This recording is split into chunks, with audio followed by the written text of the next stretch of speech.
형 let's go 저 건물을 찾으러 Welcome to my video.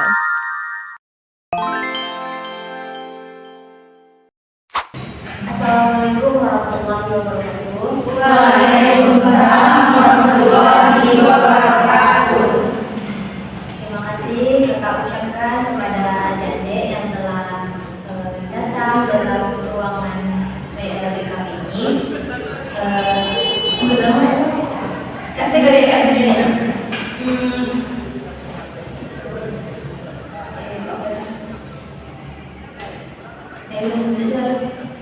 Assalamualaikum warahmatullahi wabarakatuh. Waalaikumsalam warahmatullahi wabarakatuh. Gimana kabarnya adik-adik? Alhamdulillah sehat. Alhamdulillah sehat. Tadi habis ngapain? Alhamdulillah. Ya, sekarang sudah selesai. Sudah. Oke. Sebelum kita mulai kegiatan kita, alangkah baiknya kita berdoa terlebih dahulu. Siapa yang mau memimpin doa? Oke, silakan. Baik, sebelum kita melaksanakan ayat ini, baik teman-teman kita berdoa. Berdoa mulai.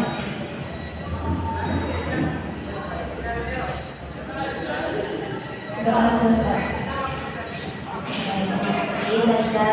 Semoga kegiatan kita pada siang hari ini berjalan dengan baik. Sebelumnya kakak ingin tahu, apa adik-adik sudah pernah dengar atau tahu gitu apa sih tujuan kita menulis ini? Belum. Sudah. Sudah. Apa untuk melaksanakan bimbingan kelompok, Pak? Nah, betul sekali. Tujuan kita datang ke sini untuk melaksanakan bimbingan kelompok. Nah, bimbingan kelompok ini adik-adik pernah dengar atau sudah tahu dan pernah ikutin? Ada yang sudah pernah? Ada. Nah, coba kakak tanya, bimbingan kelompok itu apa? Jadi bimbingan kelompok itu kayak kita sekarang tuh duduk melingkar untuk membahas tentang mendiskusikan satu topik, dan topiknya itu ada dua gitu. Ada topik bebas dan ada topik tugas. Kalau tugas ditentukan oleh pemimpin kelompok. Kalau topik bebas itu dari anggota kelompok yang mengajukan topiknya, Kak. Ya, betul. Ada lagi? Sudah, jelas. Ya, betul sekali yang disampaikan. Kakak perjelaskan sekali lagi, bimbingan kelompok itu merupakan salah satu layanan yang ada dalam bimbingan muslim. Nah, dalam layanan bimbingan muslim itu ada salah satunya bimbingan kelompok. Bimbingan kelompok ini memanfaatkan dinamika kelompok seperti yang kita sekarang. Nah, dari bimbingan kelompok ini juga membahas tentang topik atau tema yang baru, yang lagi hot gitu, atau yang lagi booming-boomingnya, ya kan? Ya. Nah, tujuan dari bimbingan kelompok ini supaya nanti adik-adik semuanya dapat mengungkapkan pendapatnya, mendapatkan informasi, mendapatkan wawasan yang baru, dan berani mengungkapkan pendapatnya bagi yang hobinya berdiam gitu kan. Nah, sebelumnya dalam bimbingan kelompok ini ada beberapa azas. Yang pertama, azas kerahasiaan. Nah, di azas kerahasiaan ini kakak berharap kepada adik-adik semua, seandainya ada dalam bimbingan kelompok ini kita membahas sesuatu hal yang bersangkut paut dengan hal pribadi, contohnya kayak aib dan lain-lainnya yang tidak pantas dilemparkan keluar. Nah, kakak harap cukup sampai di sini saja pembahasan tersebut. Bisa dimengerti? Bisa. Dan kemudian ada azas kesukarelaan, di mana adik-adik semua datang ke sini dengan sukarela tanpa ada paksaan. Ya, di sini semuanya sukarela kan? Sukarela. Kemudian ada namanya itu azas kehormatan, di mana nanti adik-adik apabila misalnya ingin mengungkapkan pendapatnya silakan angkat tangan supaya nanti tidak ada yang namanya itu rebutan, jadi terstruktur semua, ya. Nah, jadi dari pernyataan atau penjelasan yang kakak sebutkan tadi, ada pertanyaan? Tidak ada? Oke. Kakak pasti tahu kalian di sini sudah saling kenal ya, sudah saling kenal mengenal. Sudah.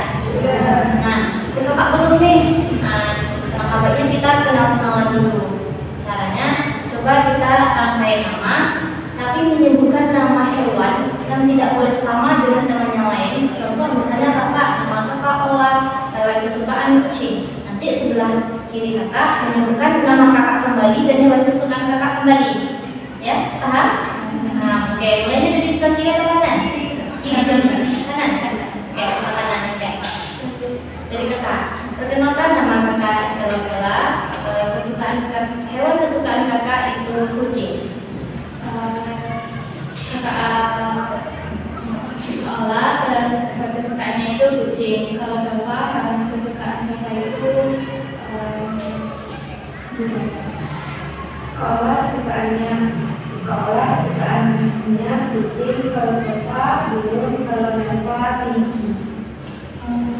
Kalau hewan kesukaannya kucing, Salva hewan kesukaannya burung, Neva hewan kesukaannya kelinci, Anissa hewan kesukaannya hamster.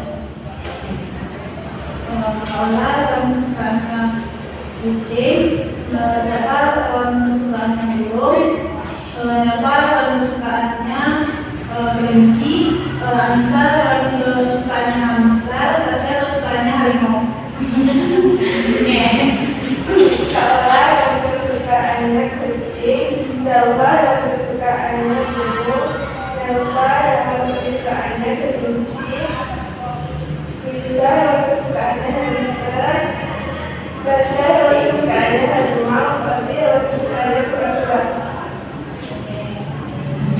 Kalau Kak Ola, hewan kesukaannya kucing, kalau Salva hewan kesukaannya burung, Neva hewan kesukaannya kelinci, Anissa hewan kesukaannya hamster, Tasya hewan kesukaannya harimau, Odi hewan kesukaannya kura-kura, dan saya Dini hewan kesukaannya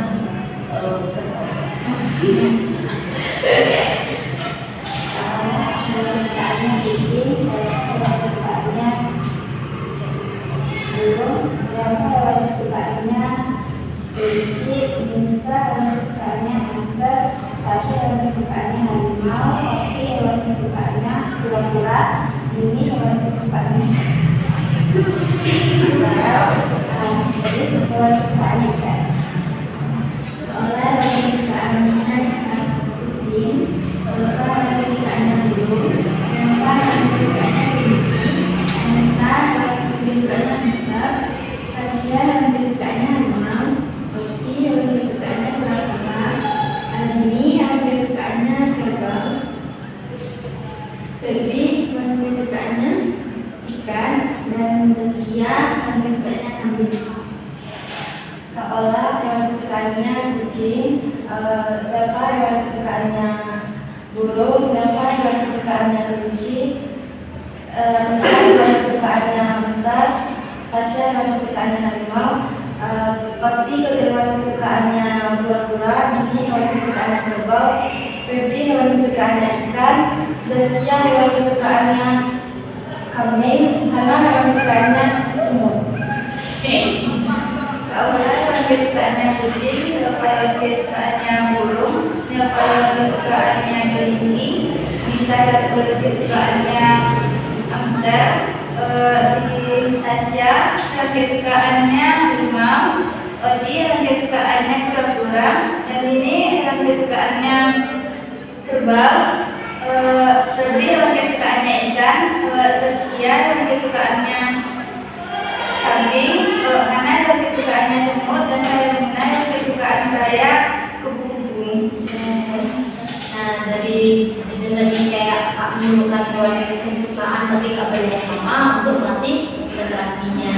Sekalian bacakan suasana. Nah, hari ini kakak sebagai TK, pemimpin kelompok, dan adik-adik sebagai anggota kelompok.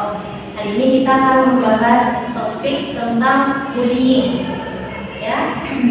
Nah, sebelumnya kakak ingin tahu, adik-adik tahu nggak sebenarnya bullying itu apa? Coba kak tahu. Oke, sekian dulu. Bullying itu cuma mengejek-ejek teman, mengadakan perang. Tasya? Kalau menurut saya bullying itu memberikan dampak yang negatif kepada seseorang yang kena bully. Ada lagi? Silakan. Dampak bullying itu kayak tindakan perlindungan di mana kita itu mengganggu atau mengejek seseorang di mana orang tersebut merasa tidak nyaman dengan apa yang kita lakukan tersebut. Oke, betul.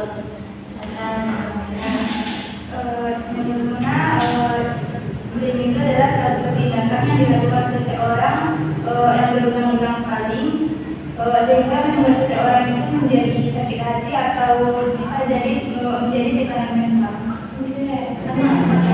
Menurut saya sendiri, bullying itu adalah seperti yang dikatakan teman-teman tadi, bahwa bullying itu ada perilaku negatif yang berdampak juga negatif pada orangnya dan memiliki dampak yang sangat seperti stres atau yang lainnya yang bisa mengakibatkan hal. Oke, ada lagi? Ada? Oke. Sebenarnya yang adik-adik katakan tadi itu betul dan benar sekali. Kakak menjelaskan lagi, bullying itu merupakan suatu sikap seseorang atau sekelompok orang yang melakukan tindakan yang melanggar norma yang biasanya itu bersifat verbal atau non verbal. Maksudnya bersifat fisik atau non fisik. Contohnya fisik itu seperti memukul, menendang dan lain-lain. Nah, sedangkan yang non fisik kayak contohnya kayak hinaan, ejekan dan lain-lain yang dapat mengganggu atau membuat seseorang itu tertekan, mentalnya kena. Nah, coba kakak tanya, dampak negatif dari seseorang yang terkena bullying ada nggak? Coba ya. Ya, siapa? Kalau dampak negatif dari bullying itu banyak. Ada juga kayak mereka itu jadi tidak percaya diri karena diejek terus kan. Seharusnya dia itu memiliki satu potensi, misalnya dia memiliki bakat dalam bernyanyi, tapi karena diejek-ejek, kamu nyanyinya nggak bagus dan lain, jadinya dia itu tak pede dan tidak bisa mengembangkan potensinya kan. Terus dampak lainnya itu juga seperti tekanan mental, jadinya terganggu, terus emosinya juga jadi tidak stabil karena korban bullying, jadi korban bullying gitu. Oke, betul sekali. Kondisinya itu terganggu. Silakan. Menurut Ate, dampaknya itu bisa menyebabkan dia trauma, bisa menyebabkan dia karena trauma itu mungkin dia bisa bunuh diri, atau bahkan yang lebih parahnya lagi dia bahkan korban itu akan menjadi pelakunya. Betul. Ada lagi? Silakan. Kalau dampaknya itu mungkin dari orangnya berceria karena bully dia jadi pendiam. Coba lagi ya. Ada lagi? Pas? Ya. Jadi orang yang terkena bullying itu biasanya orang tersebut mentalnya akan terganggu. Nah, salah satu cara orang kita melihat mental orang itu terganggu apa? Mereka sering menarik diri dari lingkungan sosialnya.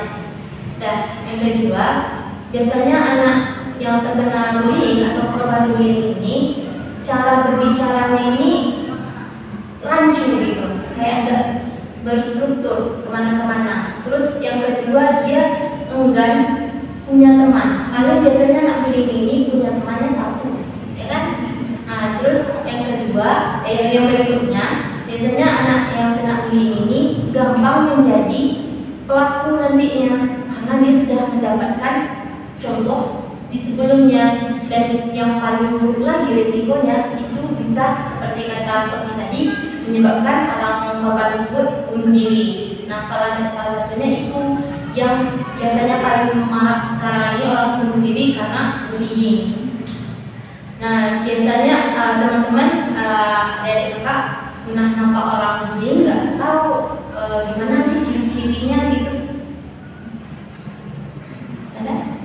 Ciri-ciri tindakan bullying itu kan kayak misalnya contohnya itu kayak dia itu melakukan kekerasan secara fisik pada korban gitu kak. Terus ada juga yang mempermainkan barang-barang korban gitu, ada kayak yang melempar tas sepatu korban gitu kak. Terus itu Ada lagi? seperti bully dari fisik kak. Kamu jelek, kamu cacat gitu. Ada? Anak? Benar? Menurut ciri-cirinya itu seperti orang yang mencaci, misalnya dia tuh ngejek-ngejek di belakang ibunya atau apa itu kan. Terus ada juga yang dari media sosial mungkinnya kayak dia tuh ngejeknya dari media sosial dari chat gitu. Lagi Ciri-cirinya itu seperti kayak menolak atau dia nggak dikasih uang dia mendukung. lagi sudah. Nah, jadi biasanya orang yang melakukan bullying ini ada beberapa bentuk atau ciri-ciri. Salah satunya itu yang paling sering kita lihat itu fisik. Biasanya orang yang lemah sering kena bullying daripada orang yang kuat. Orang yang berbadan kecil sering dibully dibandingkan orang yang berbadan besar. Nah, ada juga yang memukul sampai orang itu memar, luka, bahkan sampai meninggal juga ada kan. Nah, terus cara membuli itu juga ada yang verbal, contohnya itu kayak maksudnya itu verbal, kayak penghinaan. Kalau bahasa Minangnya itu kan cemii, mencaci maki, misalnya contohnya itu kamu deteksi gitu kan. Karena jadi dia kayak balik lagi dia nggak percaya diri timbulnya gitu, sehingga dia menarik dari lingkungannya, padahal kan belum tentu yang dia omongin temannya yang dia omongin tentang dia. Nah, jadi kan dari bullying, pernah nggak di sekolah atau di kelas aja itu melakukan tindakan bullying? Pernah? Enggak? Pernah. Di dalam kelas misalnya kita pernah ada nggak teman yang melakukan bullying satu sama lain?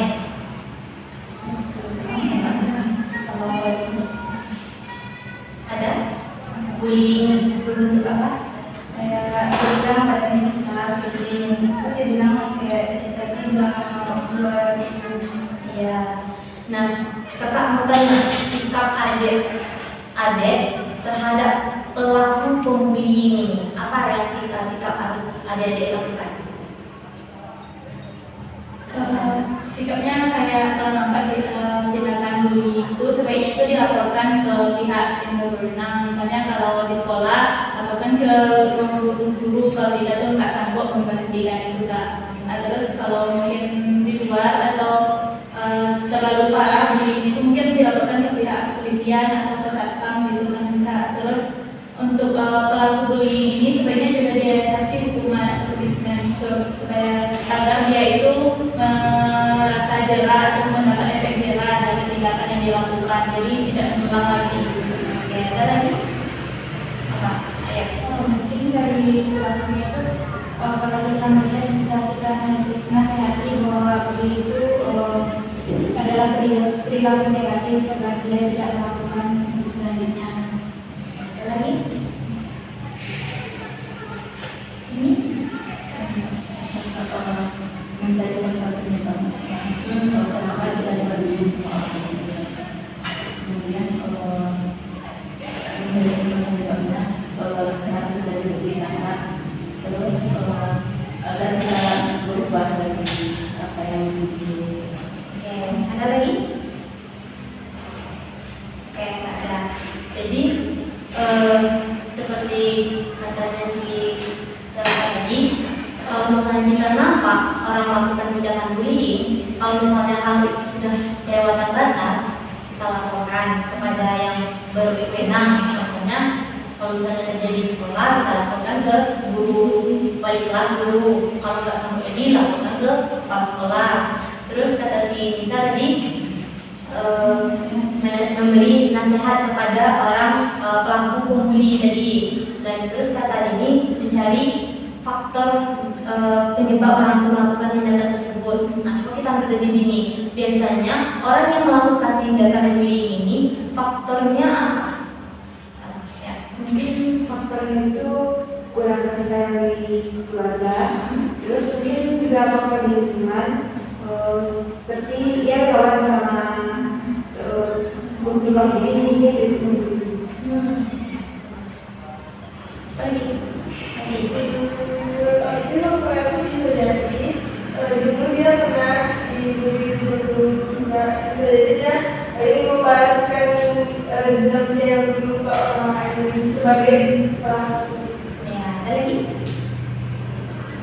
Menurut saya ya seperti yang kita tadi, kalau penyebab bully itu dia kayak dari keluarga yang mereka mungkin terus tidak mendapatkan kasih sayang dari orang tuanya, jadi itu dia itu mencari perhatian di luar dengan cara yang tidak benar gitu. Ya, ada lagi sebelah sini? Faktornya itu misalnya kayak diri terhadap teman, karena temannya itu bisa dapatkan dia juga. Dari terus ya? Mungkin ada faktor yang lain, kan tadi bully itu ada yang menolak, mungkin karena dia tidak ada uang, jadi orang tuanya pun tidak cukup kasih uang, jadi tak senang dengan temannya. Ada lagi? Ya? Iya, betul sekali yang ada dikatakan. Nah, faktor biasanya pelaku bullying ini faktor terutamanya itu keluarga. Kenapa keluarga? Karena biasanya dia kurang mendapatkan perhatian, mendapatkan kasih sayang, dia kurang dan minim mungkin, sehingga dia mencari seperti kata si Salma tadi, mencari hal itu di luar. Kemudian juga faktor itu yang paling banyak kita temukan itu faktor lingkungan.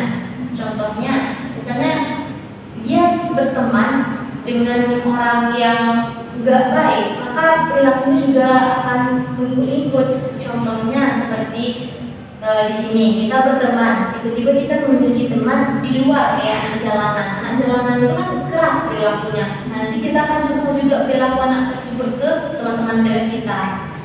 Nah, sepertinya kakak pengen tahu nih komitmen adik-adik semua tentang kasus pembulian ini apa?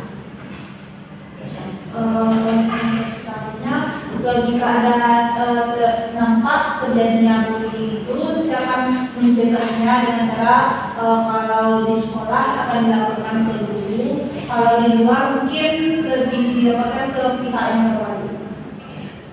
Dan lagi komitmennya siapa? Yang pertama itu kan dari ini tidak paham kan banyak dampak negatif kalau melakukan bullying, jadi komitmen siapa itu tidak menjadi pelaku gitu kan, baik itu verbal atau non verbal dari teman. Kenapa? Mungkin komitmen yang kedepannya kalau melihat orang yang bully mungkin juga menegur. Bisa? Komitmen Anissa untuk kedepannya itu kalau melihat ada orang yang membuli bisa menasihati pembulinya. Kalau aku sendiri seperti saya katakan komitmen kita akan tidak menjadi pelaku baik itu verbal maupun non verbal. Kemudian jika melihat perilaku tersebut pasti akan melakukannya. Ini Kalau menurut ini, jika banyak orang yang kena bully, maka kita mencegah karena perbuatan bully itu tidak baik. tapi saya beri Kalau komitmen itu lebih mengarahkannya dan memberitahunya bahwa perbuatan itu tidak baik. sekian. Maksudnya Kak, kalau ada orang kejadian pembuli itu mungkin ternyata tidak itu dampak dari ini sangat besar dan tidak akan dimunculkan pemikiran dan korban atau menjadi pelaku. Kalau dari sendiri sama seperti sama-sama tadi Kak, terutama tidak menjadi perilaku dari itu karena berdampaknya kan sangat besar ya Kak. Jadi dari diri kita, kemudian kalau untuk pelakunya sendiri, terutama kalau misalnya di teman dekat itu lebih ke nasihat dulu Kak, terus sudah nasihat kalau nggak bisa juga baru ditindak.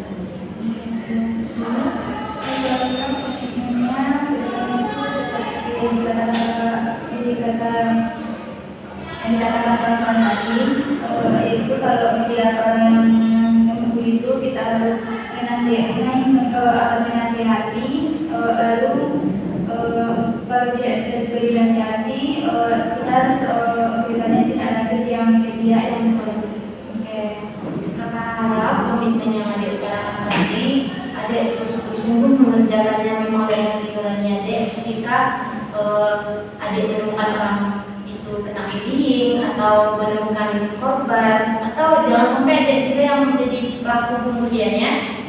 Ya, sepertinya kegiatan bimbingan kelompok kita akan berakhir. Kakak ingin dengar kesan dan pesan dari masing-masing adik, mulai dari sebelah kiri.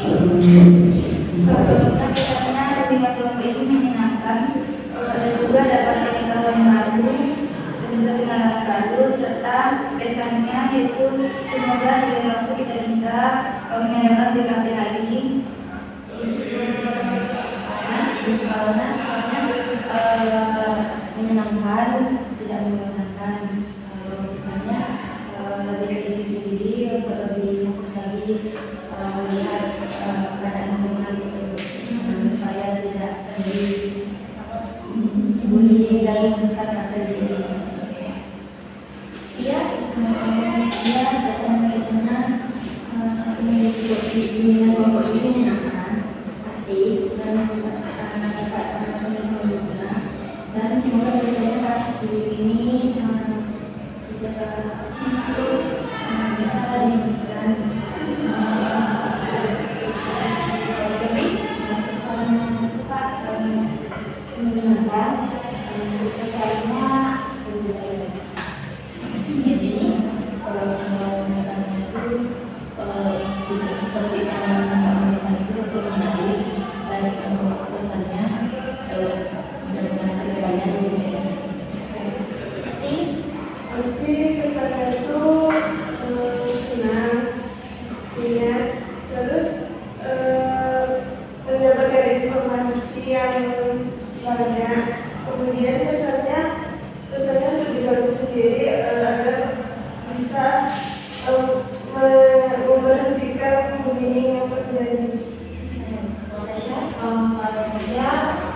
Kesannya itu topik hari ini menarik, terus dapat ilmu dan pengalaman baru, terus kesannya itu lebih ke diri sendiri, mudah-mudahan saya bisa membantu orang lain kena bullying.